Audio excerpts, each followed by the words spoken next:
Hey there, this is Jeff from geoffmobile.com. Today I'm going to talk about the movie Titanic, which I just came back from seeing.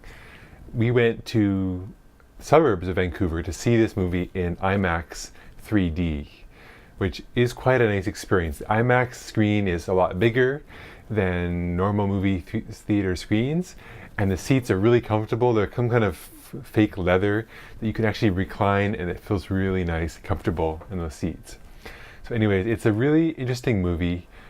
I did not see the movie Titanic when it came out in, I think it was 1997. I was in grade 11 at the time. I wasn't going to a lot of movies at the time, so I kind of missed it at that point, but it was one of the most successful movies of all time in terms of blockbuster hits at the time. It came out in 1997. And every year, as the day the Titanic sank comes around, everyone talks about the Titanic, especially this year, which was the, I believe, 100-year anniversary of the Titanic sinking.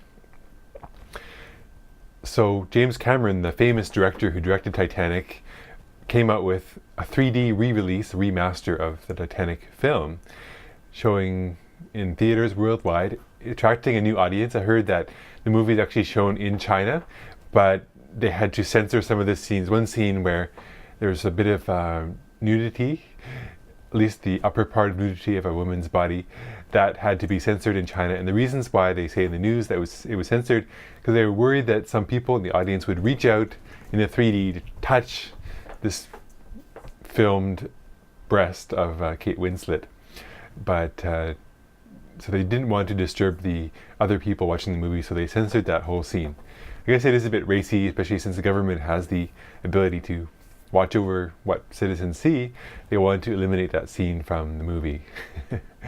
In any case, I really recommend, if you haven't seen Titanic, even if you did see it in 1997, it's worth looking at what they've done with it. They've made it mostly 3D the whole way through.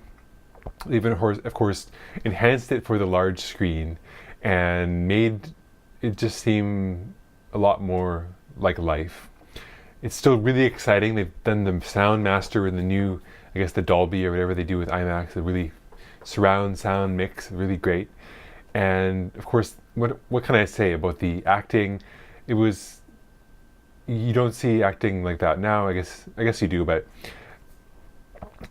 the acting is really good in the movie, and the characters, the actors are beautiful. They're young.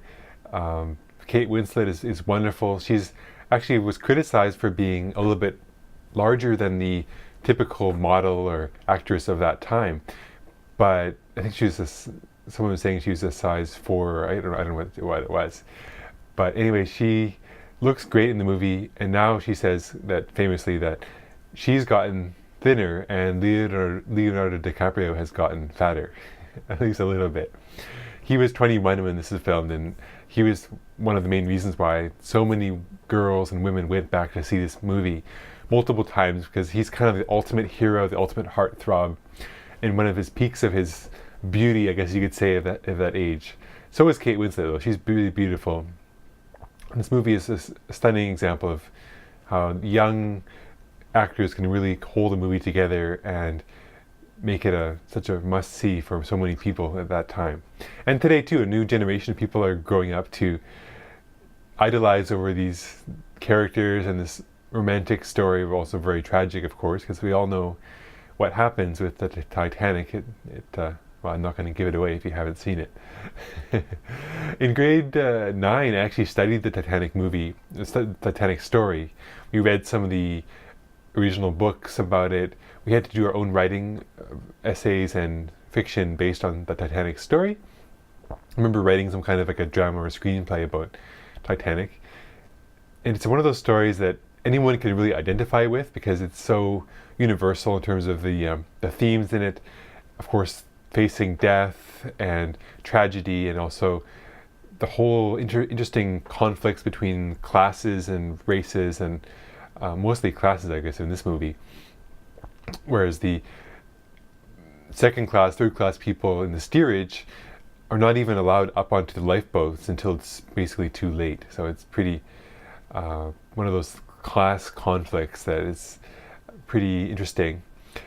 One of the most kind of popular things about that movie is because of the struggle between the classes and how the young man character is from a traveling artist kind of character who doesn't have very much money, whereas the woman is from a much differing background. She's very wealthy background, although she has her own yearning to do something more with her life than just be a rich socialite.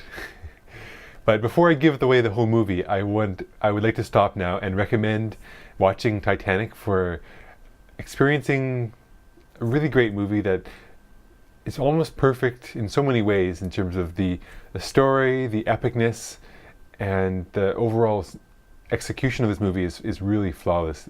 Of course, if you go online, you can find lots of little missteps like continuity problems and little problems where people have studied this movie to death and found all the little errors or omissions or details. But in terms of an overall effect, I think it's fantastic. I highly recommend seeing the movie Titanic by James Cameron, and of course starring Kate Winslet, Leonardo DiCaprio, and all the other great actors and actresses who did this fantastic movie. Okay, so that's all from geoffmobile. Hope you'll check out more videos on my channel. And of course, for these videos, you don't have to watch me the whole time. You can always just leave me talking in the background while you're doing other things. So I know they go on a bit long sometimes, but I do like talking a lot and sharing my thoughts with you guys. So yeah, if you have any comments on Titanic or other favorite movies or any particular scenes from the movie you find interesting or anything to do with Titanic, please leave your comments below, and I'd be happy to talk to you on comments about what you think about Titanic. Do you think it's a good movie, or is one of those overhyped movies that really doesn't deserve the praise? Well, I think it does deserve the praise. I don't think Avatar comes close to what Titanic achieved. I saw Avatar, I wasn't really wowed away by it, but some people say James Cameron did another Titanic with Avatar. At least in terms of the box office, it did break the Titanic records. Of course, they didn't really look at the amount of inflation in movie tickets since then. Talk to you later. Bye.